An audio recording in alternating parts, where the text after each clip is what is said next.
Hello जय हिंद दोस्तों, मैं Akshay Singh Kansai GS for IAS PCS के इस प्लेटफॉर्म में आपका स्वागत करता हूं। अगर आप प्रीलिम्स का एग्ज़ाम देने वाले हैं यूपीएससी का 2024 में, तो आपको पता होगा करंट अफेयर जो पीटी 365 आती है विजन आईएएस की तरफ से, वो कितनी इंपॉर्टेंट होती है। तो उसी को ध्यान में रखते हुए लेक्चर सीरीज़ मैंने स्टार्ट की है। ये इसका लेक्चर नंबर 2 है। लेक्चर नंबर 1 ऑलरेडी अपलोड किया जा चुका है, आपने उसको ना देखा हो देख सकते हैं, और चैनल विजिट करके और भी इनिशिएटिव देख सकते हैं जो हमारे चैनल पर चल रहे हैं। ठीक है, तो इसमें आज हम जो कवर करेंगे वो देखेंगे पर्सनैलिटी राइट कवर करेंगे, हेट स्पीच कवर करेंगे, प्लेस ऑफ वर्शिप एक्ट जो आया था उसको देखेंगे। ठीक है, और जो अदर इंपॉर्टेंट न्यूज़ बचेंगी उनको भी कवर करेंगे अच्छे से, चीज़ों को सारे डायमेंशन को लेके उनके। तो स्टार्ट करते हैं हम आज का लेक्चर हमारा। बाकी कोई डाउट एंड क्वेरी हो तो लिंक डिस्क्रिप्शन बॉक्स में दिया जाता है, वहाँ पे आके हमसे पूछ सकते हैं सीधा इंस्टाग्राम पे। और लेक्चर की पीडीएफ के लिए, जैसा मैंने कई बार बता रखा है, लेक्चर की पीडीएफ पाने के लिए आप टेलीग्राम के चैनल का लिंक भी डिस्क्रिप्शन बॉक्स में मिल जाएगा, वहाँ से आप लेक्चर की पीडीएफ भी डाउनलोड कर सकते हैं जाके। तो स्टार्ट करते हैं हम आज का लेक्चर, हमारा ये लेक्चर नंबर 2 है।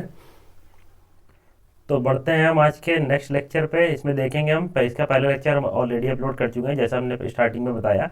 तो आज हम जो टॉपिक देखेंगे उनमें देख लीजिए, यहाँ से स्टार्ट करेंगे पर्सनैलिटी राइट या व्यक्तित्व अधिकार, उसके बाद हेड स्पीच, उपासना स्थल अधिनियम 1991, इन चारों को कवर करेंगे और जो अदर इंपॉर्टेंट न्यूज़ है इन सबको कवर करेंगे आज के लेक्चर में। तो स्टार्ट करते हैं बिना समय गवाए।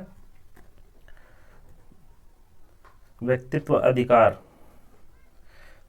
तो आज जो हमारा ये होगा पहला सेक्शन जो इशू रिलेटेड टू कॉन्स्टिट्यूशन है वो कवर हो जाएगा। तो स्टार्ट करते हैं व्यक्तित्व अधिकार से या पर्सनैलिटी राइट से। ध्यान रखिए, क्या पर्सनैलिटी राइट लिखा है, पर्सनल राइट नहीं लिखा है। ठीक है, तो ये न्यूज़ में क्यों आया, क्योंकि दिल्ली हाई कोर्ट ने क्या किया, बॉलीवुड के एक प्रसिद्ध अभिनेता है उनके व्यक्तित्व अधिकारों को किसी तीसरे पक्ष के द्वारा दुरुपयोग किए जाने से संरक्षण प्रदान की, तो इसलिए ये न्यूज़ में आ गया। अब इसका मतलब क्या होता है व्यक्तित्व अधिकार का, तो इससे मतलब ये होता है कि पहली बात तो इसका कहीं भी डिफाइन नहीं किया गया, ध्यान में रखिएगा, इसको कहीं भी डिफाइन नहीं किया गया है किसी भी कानून में, अच्छे से इसको कहीं भी डिफाइन नहीं किया गया है। ठीक है, इसका दो तरह से इसका लिया जाता है, इसका तात्पर्य कि ये निजता के अधिकार या संपत्ति के अधिकार के तहत उसके व्यक्तित्व की रक्षा करने का अधिकार होता है। तो व्यक्तित्व का अधिकार आपसे पूछे तात्पर्य क्या है, तो किसी व्यक्ति के निजता के अधिकार या संपत्ति के अधिकार के तहत उसके व्यक्तित्व की रक्षा करने के अधिकार से संबंध है इसका। और व्यक्तित्व अधिकार में क्या क्या आता है, किसी व्यक्ति का नाम हो गया, आवाज़ हो गई, हस्ताक्षर हो गए, छवि हो गई, या जनता द्वारा आसानी से पहचानी जाने वाली कोई अन्य विशेषता है को व्यक्त करते हैं, तो उसे क्या करते हैं, व्यक्तित्व अधिकार कहते हैं, जो किसी सेलिब्रिटी आदि के व्यक्तित्व का प्रतीक हो सकता है। तो ये क्या, पहली चीज़ कहीं भी इसको डिफाइन नहीं किया गया है। न्यूज़ में इसलिए आया कि दिल्ली हाईकोर्ट ने क्या किया, बॉलीवुड के एक प्रसिद्ध अभिनेता के व्यक्तित्व अधिकारों को किसी थर्ड पार्टी द्वारा दुरुपयोग किए जाने से संरक्षण प्रदान किया गया। इससे तात्पर्य क्या है, तो निजता का अधिकार है, संपत्ति के अधिकार के तहत उस व्यक्तित्व की, उसके व्यक्तित्व की रक्षा की जाती है किसी व्यक्तित्व की, तो उसी को व्यक्तित्व अधिकार कहते हैं। व्यक्तित्व अधिकार में नाम, आवाज़, हस्ताक्षर, छवि और जनता द्वारा आसानी से पहचानी जाने वाली कुछ भी विशेषता हो सकती है जो किसी सेलिब्रिटी आदि के व्यक्तित्व का प्रतीक हो सकता है। वही देखते हैं भारत में व्यक्तित्व का अधिकार, ये हमने बता दिया, कहीं भी स्पष्ट उल्लेख नहीं किया गया है, हालांकि निजता के अधिकार और संपत्ति के अधिकार में इसके तत्व विद्यमान है। तो अगर आपसे पूछे भारत में व्यक्तित्व के अधिकार को कहीं भी डिफाइन नहीं किया गया है, तो ये करेक्ट होगा। साथ ही इसमें क्या, निजता के अधिकार जो राइट टू प्राइवेसी है हमारा, ठीक है, और जो संपत्ति का अधिकार है उसमें इसके तत्व विद्यमान मिलते हैं, मतलब इन दोनों के अंतर्गत इसके तत्व जो है, जो इसका क्रक्स है वो विद्यमान मिलते हैं। ठीक है, इन दोनों के आधार पर भारत में व्यक्तित्व के अधिकार दिए गए। भारत में व्यक्तित्व के अधिकार जो है उसमें क्या है, दो प्रकार के अधिकार शामिल है। तो देख लेते हैं कौन कौन से दो प्रकार के अधिकार शामिल है। पहला है पब्लिसिटी का अधिकार, तो राइट टू पब्लिसिटी का अधिकार भारत में व्यक्तित्व के अधिकार के अंतर्गत ही आता है। तो इसमें देख लेते हैं क्या होता है पब्लिसिटी में, राइट टू पब्लिसिटी में, या पब्लिसिटी का अधिकार जो होता है, या किसी व्यक्ति की छवि एवं अन्य विशेषताओं को बिना उसकी अनुमति, पहली चीज ध्यान रखिएगा, बिना किसी की अनुमति के अगर किसी व्यक्ति की छवि या उसकी अन्य विशेषताओं को संविधानात्मक, ध्यान रखिएगा, मुआवजे या कॉन्ट्रेक्चुअल जो होता है संविदात्मक मुआवजे के व्यावसायिक रूप से दुरुपयोग होने से बचाने के अधिकार से संबंधित है। तो राइट टू पब्लिसिटी क्या है, किसी व्यक्ति की अनुमति के बिना उसकी छवि या अन्य विशेषताओं को कॉन्ट्रेक्चुअल बेस में व्यावसायिक रूप से दुरुपयोग अगर कोई करता है तो इसमें उसको राइट टू पब्लिसिटी के अंतर्गत संरक्षण प्रदान है। और इसमें क्या क्या आता है, ट्रेडमार्क अधिनियम 1999 और कॉपीराइट एक्ट 1957 के तहत जैसे कानूनों द्वारा ये शासित होता है, क्या, publicity, right to publicity act. ध्यान रखिएगा, राइट टू पब्लिसिटी एक्ट किसके तहत शासित होता है, तो दो ट्रेडमार्क अधिनियम है और कॉपीराइट अधिनियम में इसके तहत right to publicity act control होता है। और इसमें क्या होता है, तो हम बता दिए, शुरुआत में देख लिया आपने, किसी व्यक्ति की अनुमति के बिना कि उसकी छवि और विशेषताओं को किसी कॉन्टेक्चुअल बेस पर व्यावसायिक दुरुपयोग से बचाने के लिए दिया गया पब्लिसिटी का अधिकार। और राइट टू प्राइवेसी का अधिकार, इसमें क्या है कि किसी व्यक्ति के व्यक्तित्व को बिना उसकी अनुमति के सार्वजनिक रूप से प्रदर्शित न करने का अधिकार शामिल है। अगर किसी व्यक्तित्व को बिना उसकी अनुमति के क्या किया जाए, सार्वजनिक रूप से प्रदर्शित किया जाए, तो उसको किस आधार पर संरक्षण प्रदान है, राइट टू प्राइवेसी के आधार पर। निजता का अधिकार जो है वो मोटे तौर पर किसमें, संविधान के अनुच्छेद 21 में वर्णित है। तो ये भी क्वेश्चन बनता है, आपसे पूछता है डायरेक्ट, निजता का अधिकार जो है कौन से अनुच्छेद में वर्णित है, तो अनुच्छेद 21 ध्यान रखिएगा, संविधान का अनुच्छेद जो 21 है, व्यक्ति गरिमापूर्ण जीवन वाला अनुच्छेद 21, तो इसी के अंतर्गत निजता का अधिकार भी शामिल है। और एक केस हुआ था न्यायमूर्ति केस पुट्टास्वामी मामले 2018 में हुआ था, इसमें सुप्रीम कोर्ट के तहत ये शासित होता है, कौन सा, राइट टू प्राइवेसी। तो ध्यान रखिएगा राइट टू प्राइवेसी कैसे शासित होता है, पहली बात अनुच्छेद 21 के अंतर्गत उसको संरक्षण प्रदान है, और साथ ही न्यायमूर्ति केस पुट्टास्वामी मामले में 2018 में सुप्रीम कोर्ट द्वारा दिए गए फैसले द्वारा ये शासित होता है, राइट टू प्राइवेसी। कुछ लोगों को मरने के उपरांत भी व्यक्तित्व के अधिकार का संरक्षण प्रदान होता है, तो देख लेते हैं मरणों उपरांत व्यक्तित्व अधिकार। तो प्रतीक और नाम अधिनियम 1950 का है, इसके तहत क्या होता है कि नामों और प्रतीकों के अगर किसी की अथॉरिटी के बिना उसका उपयोग करते हैं, अनाधिकृत उपयोग होता है नाम और प्रतीकों का किसी व्यक्ति की, तो उसके तहत इसको संरक्षण प्रदान है, कौन से अधिनियम के तहत, तो प्रतीक और नाम अधिनियम 1950 के तहत। और आईपीसी में भी सेक्शन दे रखा है, क्या, भारतीय दंड संहिता के तहत मानहानि का मुकदमा चलाया जा सकता है यदि कोई व्यक्ति किसी मृतक या उसके परिवार के प्रतिष्ठा के खिलाफ नकारात्मक टिप्पणी करता है, ठीक है, और अपमानजनक सामग्री प्रकाशित करता है, तो भारतीय दंड संहिता के तहत मानहानि के मुकदमे दायर किया जा सकता है उस व्यक्ति पर। तो ये मरने के उपरांत दो तरह से संरक्षण प्रदान है व्यक्तित्व अधिकारों को, प्रतीक और नाम अधिनियम 1950 के तहत और आईपीसी के तहत, जिसमें आईपीसी में मानहानि का मुकदमा, और जो प्रतीक और नाम अधिनियम 1950 है उसमें किसी व्यक्ति को अनऑथराइज तरीके से क्या करा जाए, उसके उपयोग कर लिया जाए, तो इसमें संरक्षण प्रदान किया जाता है। कुछ अंतर्राष्ट्रीय अभिसमय है जिसके तहत व्यक्तित्व के अधिकारों को संरक्षण प्रदान किया गया है। पहली बात तो ध्यान रखिएगा, कोई स्पष्ट अंतर्राष्ट्रीय अभिसमय संधि नहीं है, किसके लिए, तो अंतर्राष्ट्रीय अभिसमय संधि नहीं, किसके लिए, व्यक्तित्व अधिकारों के लिए, ठीक। हालांकि पब्लिसिटी संबंधी कुछ अधिकार क्या करते हैं, अंतर्राष्ट्रीय अभिसमयों से प्राप्त किए जा सकते हैं। तो पब्लिसिटी संबंधी कुछ अधिकार है, ये 3 तरह के, जो अंतर्राष्ट्रीय संबंधों से अभिसमयों से प्राप्त किए जा सकते हैं। पहला अभिसमय हमारा रोम अभिसमय 1961 में हुआ था। यह क्या करता है, कलाकारों के अधिकारों, फोनोग्राम प्रोड्यूसर के अधिकार और प्रसारण अधिकारों की रक्षा करता है। दूसरा है ट्रिप्स है, trade related to intellectual property rights, ठीक है, बौद्धिक संपदा अधिकार के व्यापार संबंधी पहलू में जो 1994 में हुआ था, यह भी समझौता क्या करता है, फोनोग्राम प्रोड्यूसर और लाइव प्रदर्शन करने वाले अधिकारों के प्रसारण की अधिकारों की रक्षा करता है। और ये वीपो है, ये भी क्या करता है, डिजिटल परिवेश में कलाकारों और फोनोग्राम प्रोड्यूसर के अधिकारों की रक्षा करता है। तो इतनी चीजें ध्यान में रखिएगा। अगर प्लेन पॉइंट ऑफ व्यू से ध्यान रखना है, पहली चीज ध्यान रखिएगा ये कहीं डिफाइन नहीं है। दूसरा, ये संपत्ति के अधिकार और निजता के अधिकार के अंतर्गत इसमें इसके तत्व विद्यमान है। और राइट टू प्राइवेसी जो है वो किसके अंतर्गत आता है, आर्टिकल 21 के अंतर्गत आता है, ठीक है। इतनी चीज सिर्फ ध्यान रखने की जरूरत है आपको। बाकी ये अभिसमय दे रखे हैं या ये पूछे नहीं जाएंगे इसको, लेकिन तभी पढ़ लीजिएगा। अगर कोई राइट टू पर्सनल राइट से कोई क्वेश्चन बन के आता है मेंस में, तो आप उसको मेंशन कर सकते हैं वहाँ पे। बाकी रोम अभिसमय ध्यान रख सकते हैं, वीपो ध्यान रख सकते हैं, ट्रिप्स ध्यान रखें, जो किस लिए, पब्लिसिटी संबंधी कुछ अधिकार दिए गए, तो उसी के संबंध में ये अभिसमय हुए थे, ठीक। आगे देखते हैं क्या दिया गया है। कुछ व्यक्तित्व अधिकारों से संबंधित संवैधानिक प्रावधान क्या क्या है, तो संवैधानिक प्रावधान देख लेते हैं। 21, किसी भी व्यक्ति को उसके प्राण और दैहिक स्वतंत्रता से कानून द्वारा स्थापित प्रक्रिया के अनुसार ही वंचित किया जाएगा, अन्यथा नहीं। और 300 कौन सा, 300A संपत्ति का अधिकार जो था 44वें संविधान संशोधन द्वारा इसको हटा दिया गया था मूल अधिकार से, ठीक है। यह अनुच्छेद क्या करता है, किसी भी व्यक्ति को उसकी संपत्ति से कानून के प्राधिकार के अलावा वंचित नहीं किया जाएगा। तो ये कानूनी अधिकार बन गया था, ठीक। पहले क्या था, फंडामेंटल राइट्स था, ठीक है। इतनी चीज ध्यान में रखिएगा। किस में था, 31 में था, आर्टिकल 31 में। इतनी चीजें आप ध्यान रख सकते हैं। कुछ न्यायिक निर्णय हुए व्यक्तित्व अधिकारों से संबंधित, तो देख लेते हैं। पहला केस जो है दीपा जय कुमार बनाम AL विजयवाद 2019 में जो हुआ था, इसमें मद्रास हाईकोर्ट ने निर्णय क्या दिया था कि किसी व्यक्ति की मृत्यु के साथ ही उसके व्यक्तित्व अधिकार भी समाप्त हो जाते हैं। इसके अलावा उस व्यक्ति के व्यक्तित्व अधिकार उसके कानूनी उत्तराधिकारियों को विरासत में नहीं मिल सकते हैं। तो क्या बोला था दीपा जय कुमार बनाम AL विजयवाद में, मद्रास हाईकोर्ट ने कहा था अगर कोई व्यक्ति की डेथ हो जाती है तो उसके साथ ही उसके जो व्यक्तित्व अधिकार है वो खत्म हो जाते हैं। ना कि उसके जो वंशज हैं, मतलब मान लीजिए कि उसके बेटे या कुछ भी हैं तो उनको ये अधिकार नहीं स्थानांतरित होते हैं। तो यही उन्होंने बोला था, ठीक है, ये विरासत में नहीं मिलते हैं।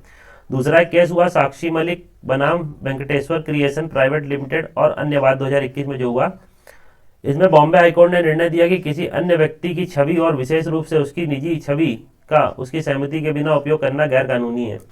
तो क्या बोला इस केस में बॉम्बे हाईकोर्ट ने कि किसी अन्य व्यक्ति की छवि और विशेष रूप से उसकी निजी छवि उसकी सहमति के बिना अगर कोई उपयोग करता है तो क्या होगा, गैर कानूनी होगा। तो ये चीज़ बताया इनमें। नेक्स्ट है, तो इसमें हम जितनी चीज़ें ध्यान रख ली हमने ने, क्या क्या ध्यान रखने वाला था सब बता दिया। इसको एक बार और लेक्चर देखिएगा, अच्छे से चीज़ें समझ में आ जाएंगी और याद हो जाएंगी। आगे बढ़ते हैं नेक्स्ट टॉपिक पे। नेक्स्ट टॉपिक हमारा कौन सा, हेट स्पीच। तो हेट स्पीच, पहली बात, ना पर्सनैलिटी राइट या व्यक्तित्व अधिकार परिभाषित है और ना ही किसी भी कानून के अंतर्गत हेट स्पीच को परिभाषित किया गया है सही से, ठीक है। इसे आमतौर पर क्या लिया जाता है कि व्यक्तियों के एक समूह के खिलाफ घृणा बढ़ाने का वाला वक्तव्य होता है, आमतौर पर हेट स्पीच इसी को माना जाता है। तो क्या कहीं परिभाषित नहीं है। हेट स्पीच आमतौर पर क्या, व्यक्तियों के एक समूह के खिलाफ घृणा बढ़ाने वाला वक्तव्य होता है, इसी के आधार पर हेट स्पीच कहा जाता है इसको। हेट स्पीच को अभिव्यक्त करने के बहुत से रूप हैं, तो बहुत से रूपों में हेट स्पीच को अभिव्यक्त किया जा सकता है। तो अभिव्यक्ति के तरीके हैं, चित्र बनाकर अभिव्यक्त किया जा सकता है हेट स्पीच को, कार्टून, आजकल जो मीम्स चलते हैं उसके माध्यम से हेट स्पीच को बढ़ाया जा सकता है, हाव भाव और प्रतीक चिन्ह शामिल है, या ऑनलाइन या ऑफलाइन दोनों तरीकों से प्रसारित किया जा सकता है हेट स्पीच को। तो यही बता रहे हैं, पहली चीज़ परिभाषित कहीं नहीं है। दूसरी बात ये क्या है, इसको विभिन्न रूपों से अभिव्यक्त किया जा सकता है, ठीक है, और यह ऑनलाइन ऑफलाइन दोनों तरीकों से प्रसारित किया जा सकता है हेट स्पीच को। भारत में कुछ नियंत्रित, देखिए कहीं पे इसको परिभाषित तो किया गया नहीं किसी कानून में, तो कई कानूनों मतलब कई कानूनों के तहत इसको क्या किया जाता है, फिर कंट्रोल किया जाता है। तो किसी अगर एक कानून में इसका मेंशन होता है तो उसको पढ़ते हैं, लेकिन इसको बहुत सारे कानूनों के माध्यम से इसको नियंत्रित किया जाता है, तो उसको देख लेते हैं। कुछ संवैधानिक प्रावधान है जिसके माध्यम से क्या हेट स्पीच को नियंत्रित किया जाता है, जैसे अनुच्छेद 19(2) है हमारा, वो क्या बताता है कि वाक अभिव्यक्ति की स्वतंत्रता का अधिकार दिया गया, पहली बात 19 में सभी नागरिकों को। लेकिन क्या बताता है कि लोक व्यवस्था और सदाचार नैतिकता के संरक्षण हेतु इस पर युक्तियुक्त निर्बंधन लगाए जा सकते हैं, ठीक है। कोई व्यक्ति ये नहीं कह सकता कि उन्हें वाक और अभिव्यक्ति की स्वतंत्रता है तो वो कुछ भी बोल सकते हैं, इस पे प्रतिबंध लगाया जा सकता है युक्तियुक्त। किस आधार पर, लोक व्यवस्था सदाचार नैतिकता के आधार पर निर्बंधन या प्रतिबंध लगाया जा सकता है। इतनी चीजें इसमें ध्यान में रखिएगा। ये हो गया संवैधानिक प्रावधान। भारतीय न्याय संहिता जो बनी है अभी 2023 में, उसमें कहाँ पे इसका प्रावधान किया गया है स्पीच का, तो उसकी धारा 196(1) है। उसमें धर्म, नस्ल, जन्म स्थान, निवास, भाषा आदि के आधार पर अगर विविध समूहों के बीच शत्रुता बढ़ावा देने के लिए दंडित करता है ये, ठीक है। अगर धारा 196(1) में क्या लिखा हुआ है, धर्म, नस्ल, जन्म स्थान, निवास, भाषा आदि के आधार पर जो विविध समूह हैं उनके बीच अगर शत्रुता को कोई बढ़ावा देता है तो उसके लिए दंडित किया जाता है इस धारा के अनुसार। एक इसमें है तो भारतीय न्याय संहिता 2023 की धारा में। और इसकी धारा 299 क्या बताती है भारतीय न्याय संहिता की, वो यह भी बताती है कि किसी भी वर्ग के धार्मिक या धार्मिक विश्वासों का अपमान करके उसकी धार्मिक भावनाओं को ठेस पहुंचाने के इरादे से किए गए या जानबूझकर और दुर्भावनापूर्ण कृत्यों के लिए दंड को परिभाषित करता है। 353(1) और 2 में क्या है, विभिन्न वर्गों के बीच लोक हानि, शत्रुता, घृणा, दुर्भावना पैदा करने वाले किसी भी कथन, अफवाह या रिपोर्ट के प्रकाशन के प्रसार के कार्य को दंडित करती है ये। तो ये किसमें है, इसे भारतीय न्याय संहिता में है, ठीक है। भारतीय न्याय संहिता जो 2023 की है उसमें ये धाराएं दे रखी हैं जो हेट स्पीच को कंट्रोल करती हैं, ठीक। जन प्रतिनिधित्व अधिनियम या लोक प्रतिनिधित्व अधिनियम जो 1951 है, वो नेताओं के लिए कुछ हेट स्पीच ना फैलाएं इसलिए उनको कंट्रोल करता है। तो देख लेते हैं इसमें कौन कौन सी धाराएं जो इनको कंट्रोल करती हैं। इस अधिनियम की धारा 8 है जो क्या करती है, ऐसे व्यक्ति को चुनाव लड़ने से अयोग्य घोषित करती है जो वाक्य और अभिव्यक्ति की स्वतंत्रता का उपयोग क्या करे, गलत उपयोग करे, ठीक। तो धारा 8 जो है इसकी कौन सी, जन प्रतिनिधित्व अधिनियम या लोक प्रतिनिधित्व अधिनियम की धारा 8 जो है वो क्या बोलती है कि ऐसे व्यक्ति को चुनाव लड़ने से अयोग्य घोषित किया जाएगा जो क्या कर सकता है, वाक्य और अभिव्यक्ति की स्वतंत्रता का गलत उपयोग करे। वहीं इसकी धारा 123(3)(a) और धारा 125 में क्या बताया गया है कि निर्वाचन के संबंध में बताया गया कि धर्म, मूल वंश, जाति, समुदाय या भाषा के आधार पर शत्रुता फैलाने वाली गतिविधियों को एक भ्रष्ट चुनावी आचरण मानती है या और साथ ही इन गतिविधियों को प्रतिबंधित भी करती है। सिविल प्रोटेक्शन राइट 1955 में क्या संरक्षण दिया गया हेट स्पीच को, तो धारा 7 बताती है सिविल प्रोटेक्शन राइट या नागरिक अधिकार संरक्षण अधिनियम 1955 की धारा 7 बोलती है क्या कि तहत क्या किया गया है कि कहे गए या लिखे गए शब्दों के माध्यम से, क्या अगर कोई व्यक्ति कुछ कहता है या लिख के कुछ देता है शब्दों के माध्यम से या संकेत या तस्वीरों द्वारा या अन्यथा स्पष्टता को उकसाने और उसे बढ़ावा देने के विरुद्ध दंड का प्रावधान करता है। कौन सा? सिविल प्रोटेक्शन राइट, जो 1955 का है वो इसलिए। नेक्स्ट है धार्मिक संस्था दुरुपयोग निवारण अधिनियम 1988, यह भी प्रोटेक्शन देता है किससे? इसकी धारा 3G है, जो धार्मिक संस्थानों या उनके प्रबंधकों को विविध धार्मिक समूहों के बीच वैमनस्य या नफरत को बढ़ावा देने के लिए धार्मिक परिसरों का उपयोग करने से रोकती है। ठीक है, तो इतनी ये क्या दे रखे हैं? विविध कानून है, विभिन्न प्रकार के कानून है भारत में जो क्या हेट स्पीच को कंट्रोल करते हैं। ठीक है, अगर हेट स्पीच होती है इन आधार पर तो क्या किया जा सकता है? उस पर दंडित किया जा सकता है। कुछ निर्णय देख लेते हैं, न्यायिक निर्णय हुए हेट स्पीच से संबंधित। तो न्यायिक निर्णय क्या है हेट स्पीच से संबंधित? एक केस हुआ प्रवासी भलाई संगठन बनाम भारत संघवाद 2014 में। इसमें सुप्रीम कोर्ट ने क्या बताया कि हेट स्पीच के नकारात्मक प्रभावों पर संज्ञान लेते हुए मामले की गहन जांच के लिए इसे विधि आयोग को सौंप दिया गया था। तो इसे विधि आयोग को सौंपा गया था इसके नकारात्मक प्रभावों की गहन जांच के लिए, इंटेंस जांच के लिए क्या किया गया? इसको एक विधि आयोग को सौंप दिया गया। दूसरा केस होता है श्रेया सिंघल बनाम भारत संघवाद। इसने क्या बताया? अनुच्छेद 19(2) के अंतर्गत वाक्य और अभिव्यक्ति की स्वतंत्रता पर उचित प्रतिबंध केवल तभी लगाया जा सकता है जब क्या हो? हिंसा या सार्वजनिक अवस्था का कारण बनता है। मतलब श्रेया सिंघल बनाम भारत संघवाद में क्या बोला सुप्रीम कोर्ट ने बताया कि अनुच्छेद 19(2) पर प्रतिबंध तभी लगाया जा सकता है जब जो वाक्य और अभिव्यक्ति का ऐसा उपयोग किया जाए जिससे क्या हिंसा या सार्वजनिक अव्यवस्था हो सकती है, तभी इस पे क्या लगाया जा सकता है? उचित प्रतिबंध लगाया जा सकता है। एक केस और होता है अमीश देवगन बनाम भारत संघवाद 2020 में। इसमें क्या बोलता है सुप्रीम कोर्ट कि फ्री स्पीच और हेट स्पीच के बीच अंतर करना महत्वपूर्ण है। कोर्ट ने साथ ही ये भी बताया कि फ्री स्पीच की प्रतिस्पर्धी हितों को संतुलित करने और घृणा और सांप्रदायिक असामंजस्य के प्रसार को रोकने की आवश्यकता को रेखांकित किया गया है। तो ये केस आप देख सकते हैं। अगर युक्ति प्रतिबंध की बात करें तो इस केस का भी मेंशन कर सकते हैं आप। ठीक है, अच्छे से। तो ये 3 केस दे रखे हैं, इनको एक बार फिर से पढ़ लीजिएगा। PDF आप लोग को मिल ही चुकी होगी, वेबसाइट पे जाके डाउनलोड कर सकते हैं विजन IAS की। नेक्स्ट टॉपिक देखते हैं उपासना स्थल 1991, प्लेस ऑफ वर्शिप एक्ट 1991। इसमें देखते क्या है? हाल ही में सुप्रीम कोर्ट ने कहा कि वह उपासना स्थल अधिनियम के तहत विवादित धार्मिक स्थलों से संबंधित मामलों की सुनवाई करने से हाईकोर्ट को नहीं रोक सकता है, तो इसलिए न्यूज में है। तो सुप्रीम कोर्ट ने बताया कि अगर कोई हाईकोर्ट उपासना स्थल अधिनियम के तहत किसी सुनवाई चल रही है तो उनको नहीं रोक सकता, वहां पे सुनवाई जारी रहेगी। तो इसलिए न्यूज में आ गया। देख लेते हैं उपासना स्थल अधिनियम 1991 में क्या है। तो प्लेस ऑफ वर्शिप एक्ट 1991 जो है हमारा, उसमें क्या बताया गया? यह अधिनियम पहली चीज यह घोषित करता है क्या कि उपासना स्थल का धार्मिक चरित्र, किसी भी उपासना स्थल का धार्मिक चरित्र मतलब किसी हिंदू का टेम्पल है तो हिंदू ही रहेगा, और अगर वो चरित्र मतलब 15 अगस्त 1947 में जो था, अगर हिंदू टेम्पल है तो हिंदू रहेगा, मुस्लिम है तो मुस्लिम ही मस्जिद रहेगी, तो उस हिसाब से धार्मिक चरित्र उसका वही रहेगा किसी भी उपासना स्थल का। इसमें कुछ अपवाद भी हैं, आगे देखेंगे हम चल के। तो 15 अगस्त को 1947 को जो था वही रहेगा किसी भी उपासना स्थल या धार्मिक उपासना स्थल का धार्मिक चरित्र। वही दूसरा इसमें कहा गया कि कोई भी व्यक्ति किसी भी धार्मिक संप्रदाय के उपासना स्थल को किसी अलग संप्रदाय या उसके किसी दूसरे वर्ग में परिवर्तित नहीं किया गया। मतलब मान लीजिए हिंदू टेम्पल को या मस्जिद को टेम्पल में कन्वर्ट नहीं किया जाएगा। क्या बोल रखा है? या यही लिखा है इसमें, कोई भी व्यक्ति किसी भी धार्मिक संप्रदाय के उपासना स्थल को किसी अलग संप्रदाय या उसे किसी दूसरे वर्ग में परिवर्तित नहीं करेगा। दूसरा क्या है? तीसरा क्या है इसमें? तो पहला ये देख लिया हमने, दूसरा ये हो गया। तीसरे में क्या दे रखा है? यह अधिनियम राज्य पर प्रत्येक उपासना स्थल के धार्मिक चरित्र को बनाए रखने जैसे सकारात्मक दायित्व भी डालता है। तो यह राज्य पर एक सकारात्मक दायित्व डालता है। किस प्रकार का? कि वह क्या करे कि वह प्रत्येक उपासना स्थल के धार्मिक चरित्र को बनाए रखे जैसा कि वह स्वतंत्रता के समय था। ठीक। और चौथा पॉइंट यहाँ पे ये दे रखा है कि यह घोषणा करता है कि उपासना स्थल के स्वरूप को परिवर्तित करने के संबंध में सभी मुकदमे, अपील या कोई अन्य कार्रवाई जो 15 अगस्त 1947 को किसी भी अदालत या प्राधिकरण के समक्ष लंबित है, कानून लागू होते ही समाप्त हो जाएगी। ठीक है, तो इतनी चीजें इसमें बताई गई हैं। इसको फिर से पढ़ लीजिएगा एक बार प्लेस ऑफ वर्शिप एक्ट के बारे में। इसमें कुछ अपवाद देख लेते हैं। तो इसमें कुछ अपवाद दिए गए हैं। पहला अपवाद तो यही है, अयोध्या केस जो चल रहा था, राम जन्मभूमि वाला मंदिर भी बन चुका है, तो उसमें इसको छूट दी गई थी अयोध्या वाले विवादित स्थल को। साथ ही इसमें इसके अलावा यह अधिनियम और चीज़ों को छूट देता है क्या अपवाद के स्वरूप कि प्राचीन स्मारक और पुरातत्वीय स्थल अवशेष अधिनियम 1958 के अंतर्गत आने वाले जो स्मारक हैं और पुरातत्व स्थल हैं उन पर यह लागू नहीं होता है। कौन सा? प्लेस ऑफ वर्शिप एक्ट 1991, ठीक है। तो इतनी चीज ध्यान रखिएगा। साथ ही कोई भी विवाद जिसका अंतिम रूप से निपटारा या निस्तारण हो गया उस पर भी ये लागू नहीं होगा।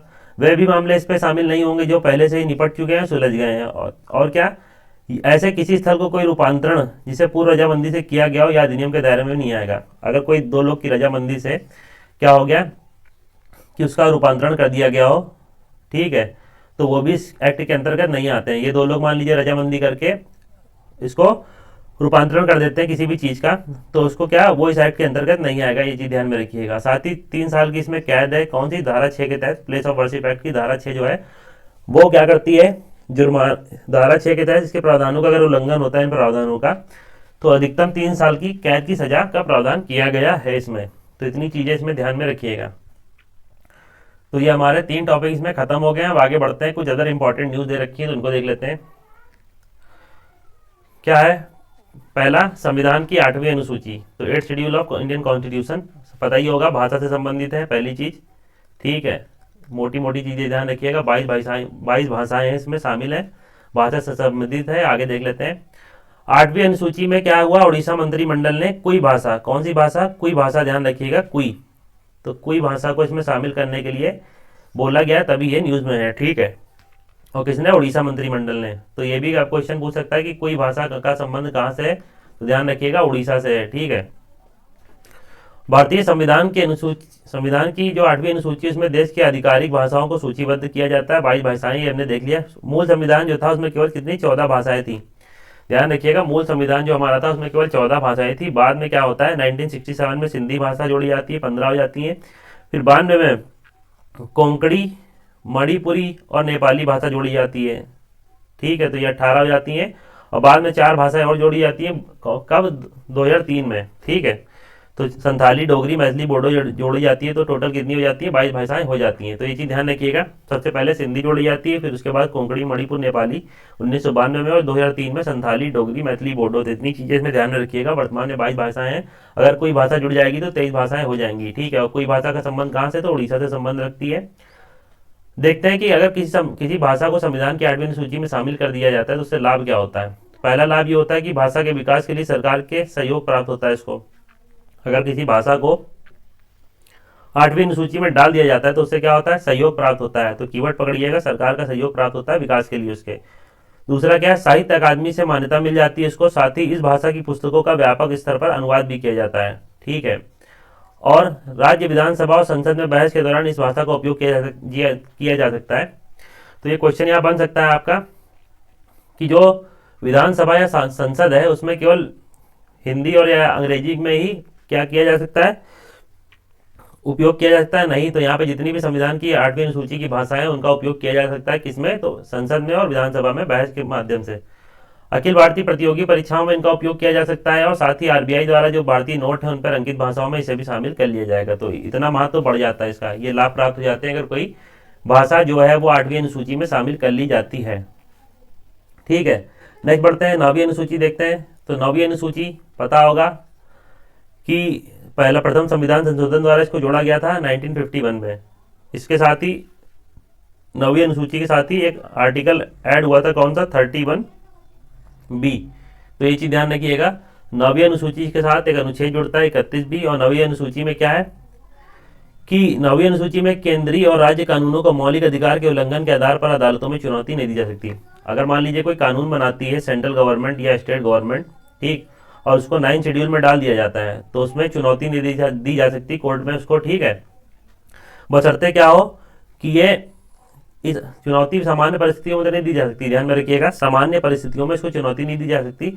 लेकिन अगर इससे मूल ढांचे का उल्लंघन हो रहा हो संविधान के, ठीक, और साथ ही क्या, और साथ ही अनुच्छेद 19, 14 और 21 का उल्लंघन हो रहा हो इससे, अगर कोई कानून बनाती है सेंट्रल गवर्नमेंट 9वीं अनुसूची में डाल देती है तो सामान्य परिस्थितियों में उस पर क्या जुडिशियल रिव्यू नहीं हो सकता। लेकिन अगर उससे मूल ढांचे का उल्लंघन हो रहा है उस कानून बनाने से, और साथ ही अनुच्छेद 19, 14 या 21 का उल्लंघन हो रहा है, तो उसका जुडिशियल रिव्यू किया जा सकता है। और कौन से? जो केस 24 अप्रैल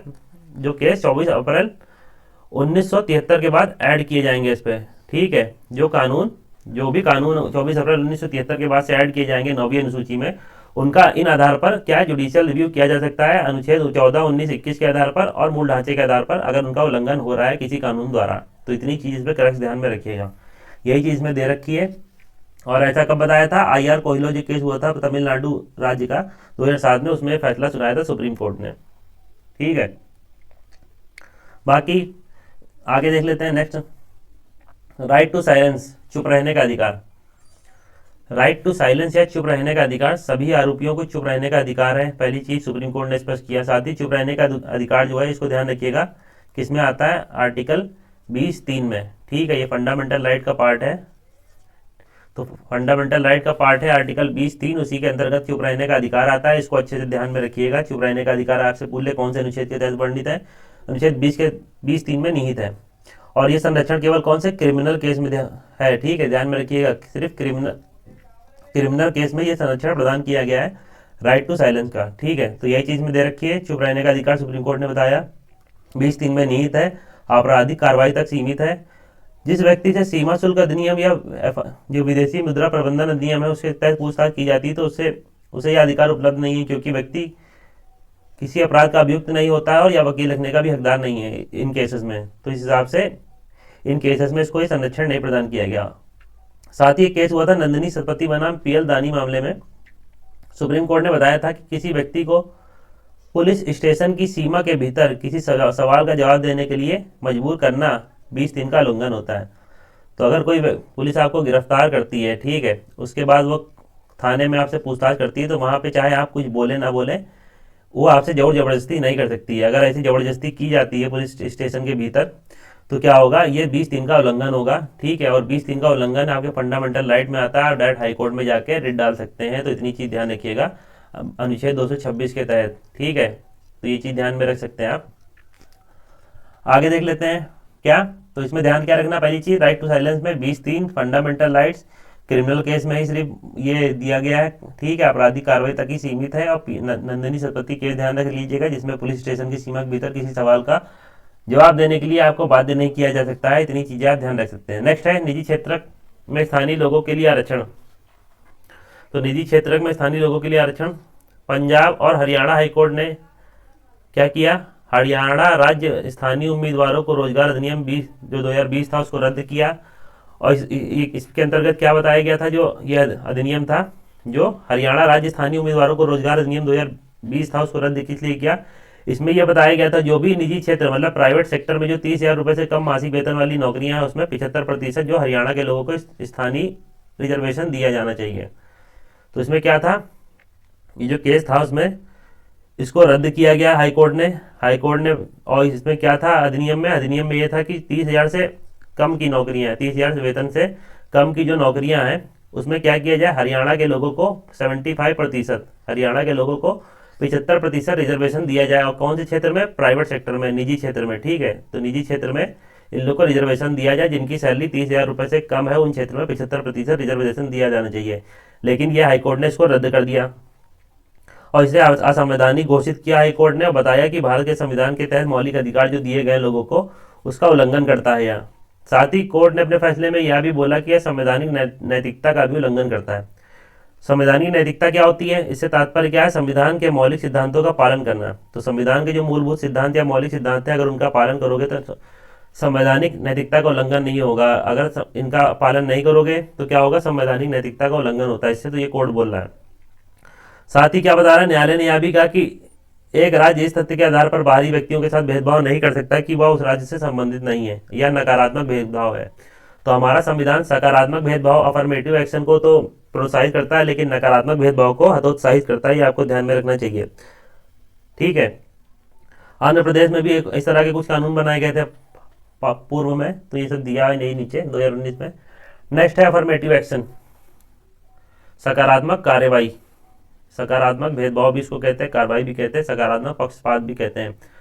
तो क्या देकर रखा है इसमें, अमेरिका में कुछ विशेष पहचान वाले व्यक्तियों के खिलाफ पक्षपात के ऐतिहासिक प्रतिरूप से निपटने के लिए इसका उपयोग में लाया गया था अफर्मेटिव एक्शन को।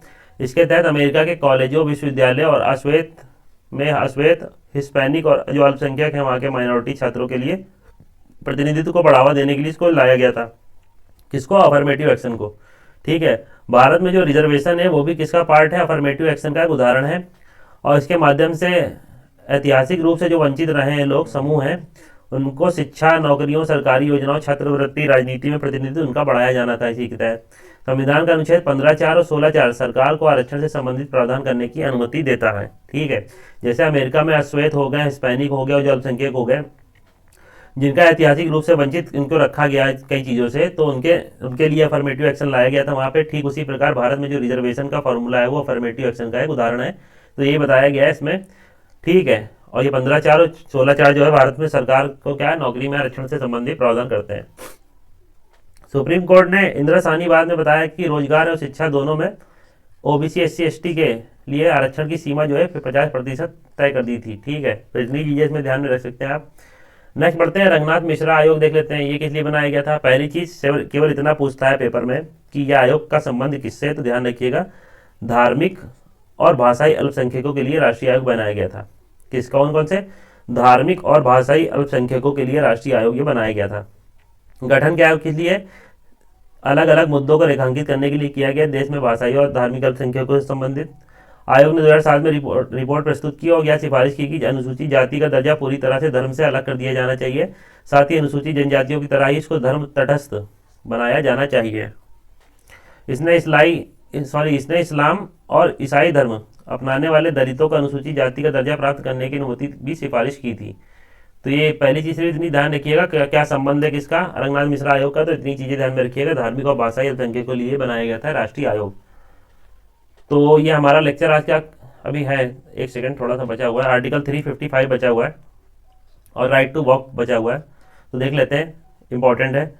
अनुच्छेद 355 आपको पता होगा, इमरजेंसी के लिए आर्टिकल जो है 352 से 360 तक चलते हैं। ठीक है। तो उसी के भी 355 हमारा आता है, तो यही दे रखा है।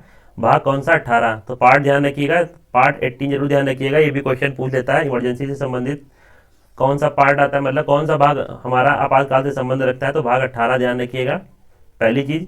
दूसरी चीज 355 का संबंध क्या है, तो 355 ये बोलता है हमारा कि संघ का यह कर्तव्य होगा कि वह बाहरी आक्रमण, आंतरिक अशांति से प्रत्येक राज्य की रक्षा करे, पहली बात। और दूसरी बात क्या है कि यह संघ का यह भी कर्तव्य होगा कि वह प्रत्येक राज्य की सरकार का संविधान के उपबंधों के अनुसार चलाया जाना सुनिश्चित करे। अगर कोई सरकार, राज्य की सरकार, मान लीजिए अगर कोई राज्य की सरकार है वो संविधान के जो उपबंध दिए गए उनके अनुसार नहीं चल रही है, तो क्या करेगा, राष्ट्रपति वहां पे इमरजेंसी राष्ट्रपति शासन लगा सकता है। ठीक है। अनुच्छेद 355 के अनुसार इतनी चीज ध्यान रखिएगा।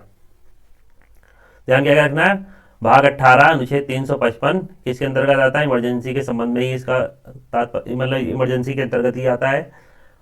और इसमें भी बताया गया है, दो पार्ट हैं इसके। पहला पार्ट यह है कि पहला संघ का कर्तव्य होगा और दूसरा यह भी कर्तव्य होगा कि प्रत्येक राज्य की सरकार को संविधान के उपबंधों के अनुसार चलाया जाना सुनिश्चित करे।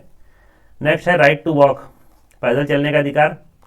पंजाब देश में पहला ऐसा राज्य बन गया जो क्या, राइट टू वॉक या पैदल चलने के अधिकार को लागू कर दिया जिसने। और यह अधिकार NHAI जो है, सही सड़क स्वामित्व वाली सभी एजेंसियां जितनी भी हैं उनको सड़क पर फुटपाथ बनाने और साइकिल ट्रैक बनाने की सुविधा प्रदान करना अनिवार्य बनाता है। तो अगर ये लोग कोई सड़क बनाते हैं, NHAI हो गई और जो भी अथॉरिटी है सड़क बनाने वाली, उनको फुटपाथ बनाना ही बनाना और साइकिल ट्रैक बनाना ही बनाना है, तभी ये राइट टू वॉक इसमें लागू करने वाला ही देश का पहला राज्य हमारा पंजाब होगा। ठीक है। तो ये लेक्चर हमारा खत्म होता है। आई होप वीडियो लेक्चर अच्छा लगा होगा। अच्छा लगा हो तो वीडियो को लाइक कर दीजिएगा, कोई कमी रहती है तो कमेंट बॉक्स में बताइएगा और चैनल को सब्सक्राइब कर लीजिएगा ताकि आने वाली वीडियो लेक्चर की नोटिफिकेशन आप तक पहुंचती रहे। मिलते हैं तब तक के लिए नेक्स्ट वीडियो लेक्चर में। Good bye.